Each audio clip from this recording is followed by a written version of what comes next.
The Young and the Restless. Spoilers, full Thurdays, the 16th of July, 2026. Welcome back to our channel. It is a beautiful Tuesday, and we have an absolutely explosive episode of The Young and the Restless to unpack together today. I cannot even process what I just watched. Seriously, my jaw is currently on the floor, and I am typing this so fast because if I do not get these thoughts out right now, I am going to completely explode. Did they really just have Kyle go scorched earth on Victor and Nikki in the middle of a restaurant? And Sally finally waking up and realizing that Adam is never, ever going to change? I mean, I have been watching this show for years and years, and this episode just hit every single nerve I have in the best and worst ways possible. Let's just jump right into the madness because I have opinions and I need to vent to people who actually understand what is happening in Genoa City. Let us start with my girl, Sally Spectra, because I am so incredibly proud of her right now, I could cry. She is overhearing Adam and Chelsea talking about Victor's latest revenge plot, and you can just see the absolute exhaustion in her. I mean, how many times are we going to watch this exact same scenario play out? Adam is sitting there, once again, trying to play both sides of the fence. He wants to keep Daddy Victor happy, but he also wants to build something new with Chelsea. Sally just unloads on him. She literally calls him out for having no spine. It is about time. I am sorry. But Adam Newman is supposed to be this dark, dangerous, independent guy, right? But the second Victor snaps his fingers, Adam turns into a complete puddle. Sally rightly points out his absolute lack of willpower when it comes to standing up to his father. And you know what? She is 100% correct. Adam wants to stay on Victor's good side so badly that he is willing to participate in a revenge plot that is purely designed to hurt Billy. Because, of course, it is about Billy. It is always about Billy with Victor and Adam. And then there is Chelsea. Oh, Chelsea, Chelsea, Chelsea. I know some people are loving this Shaddam reunion era, but personally, I am so over her. She sits there talking about how she wants to build their own company and do their own thing, but she is still going along with Victor's toxic game. She doubts the plan will even work because it is just a petty scheme to ruin Billy, but she is still sitting at that table plotting with Adam. Wait, I am getting ahead of myself. Let me focus on Sally's reaction because that was the absolute highlight of the episode for me. So Adam and Chelsea get caught, and of course, they immediately go into damage control mode. They look at Sally, and they promise to protect her. They swear up and down that they will not let Victor's crossfire hit her. And Sally just looks at them like they are completely delusional, because they are. How on earth can Adam promise to protect Sally from Victor when he cannot even protect himself from Victor? Sally does not believe a single word coming out of their mouths, and I was cheering at my screen. She thanks them for their support in that perfectly sarcastic way of hers. But you can tell her walls are fully up because, let's be real for a second, Sally has been through hell and back. She lost her baby, Ava. She just went through that horrific car crash and miscarriage because of Billy and Jill's toxic interference.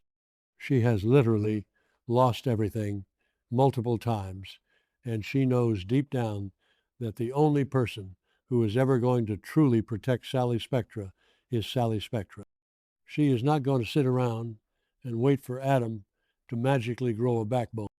So what does she do?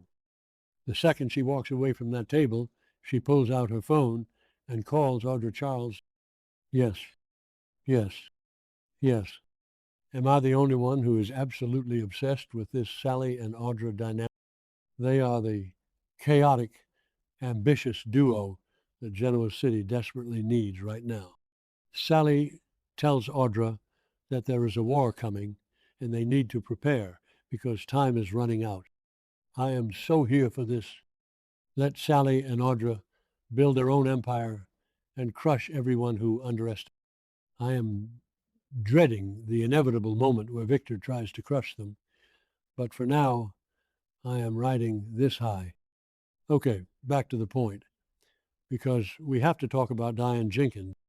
I I cannot believe I'm saying this, but I actually feel terrible for Diane right now. I know, I have hated Diane for years. Remember when she faked her own death and let everyone suffer? Yeah, didn't work for me then, and I have struggled to root for her ever since. But seeing her sit there with Michael Baldwin, looking so broken and terrified, it actually got to me. Diane is an absolute wreck, and she has every right to be. She was locked in a barred room by that absolute psycho doctor, Lawrence Markham, and now she is sitting there telling Michael that she is terrified Markham is going to come back for revenge. She is haunted by his dead, empty eyes. And honestly, that description gave me full-body chills. Who even is this Markham guy? Half the fandom thinks he is Martin Laurent with a new face, and if that is true, Diane is in serious, serious danger. Michael is trying his best to play the reassuring lawyer. He is telling her that Patty Williams is finally locked up in jail. Thank goodness. It is about time Patty faced some consequences after kidnapping Abby and Dominic and torturing the Abbott family. Michael is insisting that Christine Blair is building a rock-solid case against Patty and that Markham is probably just hiding in a hole somewhere or crying to his lawyer. But Diane is not buying it, and she shouldn't. This is Genoa City. The villains never just run away and hide. They always come back. I mean, Michael is a great lawyer, but he cannot protect Diane from a crazy doctor with a vendetta. Diane knows that if Markham comes back, it is going to be a bloodbath. Michael promises that he and the Abbott family will protect her, but after everything that has happened, those promises feel just as empty as Adam's promises to Sally. I am genuinely scared for Diane, and I never thought I would type those words. But speaking of the Abbotts, can we talk about Kyle? Kyle Abbott finally grew a spine. People! I was screaming at my television. Kyle marches right up to Victor Newman, the great and powerful mustache, and demands to know what happened to Jack. He is looking for accountability. He is looking for answers. And what does Victor do? He laughs. He literally laughs and mocks Kyle's threats. I cannot stand Victor when he gets like this. He has this massive God complex where he thinks he can just destroy people's lives and no one is allowed to question. He brought Patty Williams back into their orbit. He set this entire chain of events in motion, but he just sits there smirking at Kyle like Kyle is an annoying little gnat. It is infuriating. But Kyle does not just back down and walk away with his tail between his legs like he usually does. Oh no. Kyle decides that if Victor will not listen to reason, he is going to hit Victor where it hurts the most. Kyle storms off and just happens to run into Nikki and Victoria having lunch. And guys, this scene was so intense. Nikki is sitting there with bandages over her eyes. Her medical crisis is escalating. Her headaches have been blinding. And we all know Victor has been secretly drugging her and stealing her Newman Enterprises shares while playing the doting husband. It is so sick. So Nikki is sitting there, vulnerable, bandaged up, and Kyle just drops an absolute nuclear bomb on the table. Kyle looks right at Nikki and tells her the truth. He tells her that Patty Williams attacked Jack and nearly killed him. He nearly died. And Kyle does not sugarcoat it. He is angry, he is frustrated, and he wants Nikki to know exactly what kind of monster her husband is. Jack has been through absolute hell, being blackmailed for sex by Patty just to find Diane, and now this physical attack. Kyle lays it all out, and you can just see the shock radiating off of Nikki, even through the bandages. And then Kyle points the finger directly at Victor. He tells Nikki and Victoria that Victor is the one who brought Patty back. Victor is the one who unleashed this psycho on their family just to ruin them. It is the absolute truth. Victor's petty, obsessive need to destroy Jack Abbott almost cost Jack his life.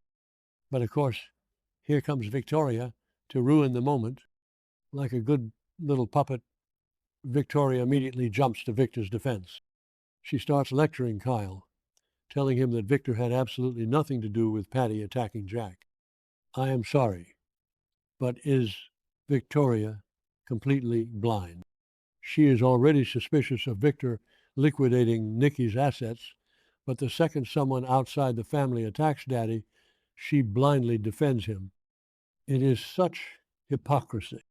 Kyle rightly points out that Victor is the root cause of all this misery, and Victoria just looks at him with this disappointed face, like Kyle is the one acting out of line. I wanted to reach through the screen and shake Victoria.